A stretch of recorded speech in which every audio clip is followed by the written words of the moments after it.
Good morning, everyone, and welcome to my thought for the day. The Bible is an amazing book. We all know the gospel so well, the stories of Jesus, his parables, his teachings, the lives of disciples, and you go into all the letters and Acts of the Apostles and going right through to Revelation. When it comes to the Old Testament, well, we know Genesis, the creation, and the story of Abraham, and we know the Psalms. But there's aspects of the Bible which are quite difficult, or, well, you're not quite sure the relevancy in the Old Testament. But I'm told that any good speaker can take any passage in the Bible and bring a thought, bring an encouragement, and bring a challenge. So I thought today, this is what I would try and do. And it's a verse from the Bible I've always remembered because it's so crazy, because it's just come, well, I know why it's there in the context, but what does it teach me? Let me read it to you. It's from 2 Samuel chapter 23. That's 2 Samuel chapter 23. You can look it up now as I'm talking. And verse 20, about a guy called Benaiah. Benaiah, Benaiah. And you're going, who's Benaiah? Well, it's here in 2 Samuel chapter 23, verse 20. He was one of David's mighty warriors.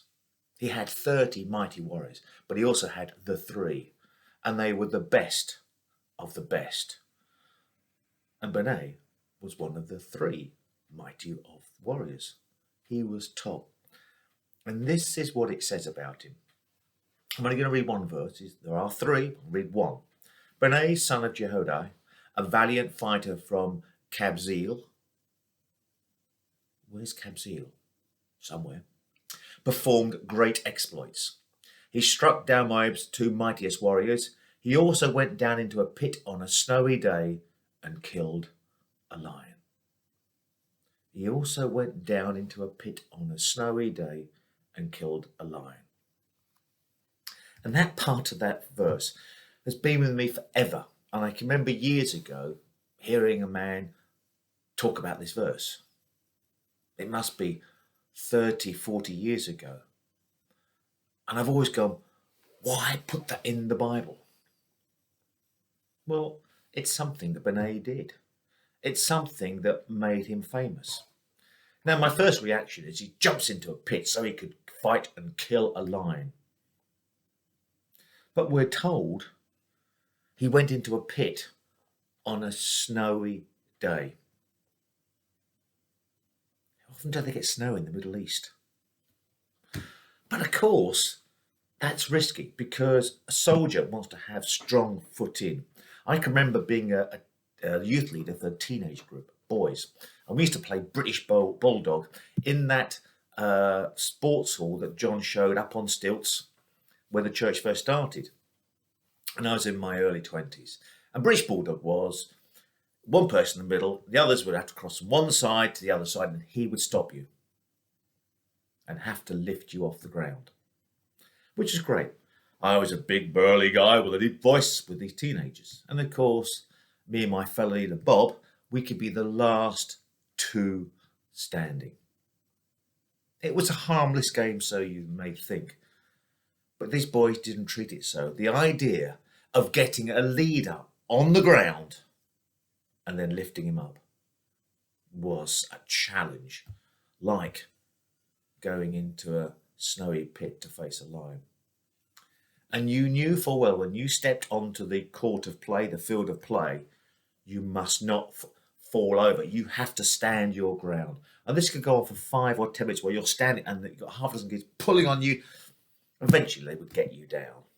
Well, you'd give in and let them. No, they'd drag you to the floor and kick you and beat you. But it was just a fun game, believe it or not. But this story here of him going to a pit and getting your footing as a soldier was a major problem because as he went down to the pit, the lion could attack. The lion was trapped. It was in a place where it was confined. Our sole aim was to get out, and here was this other being jumping down.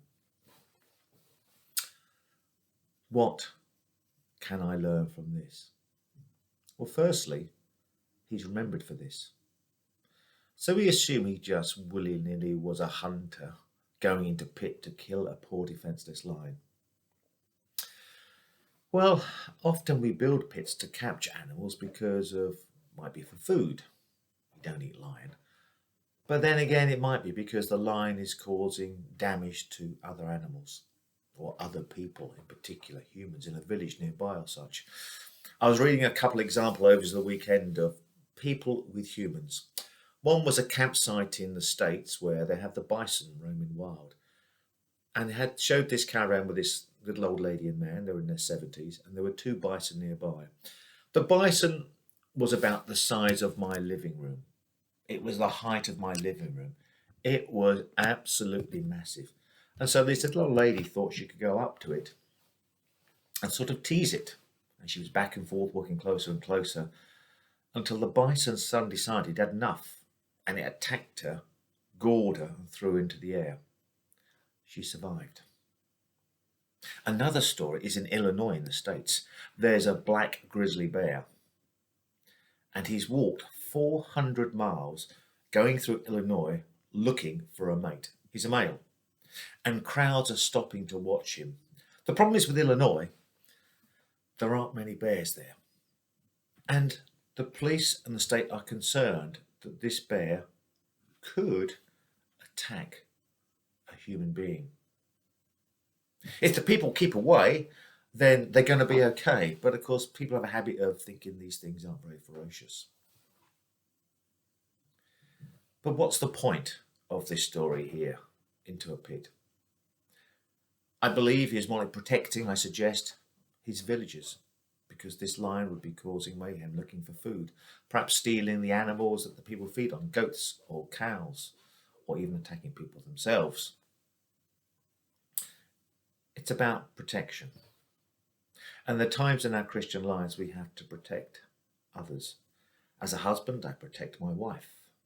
She walks on my left so I can draw my sword out with my right hand if somebody comes towards us.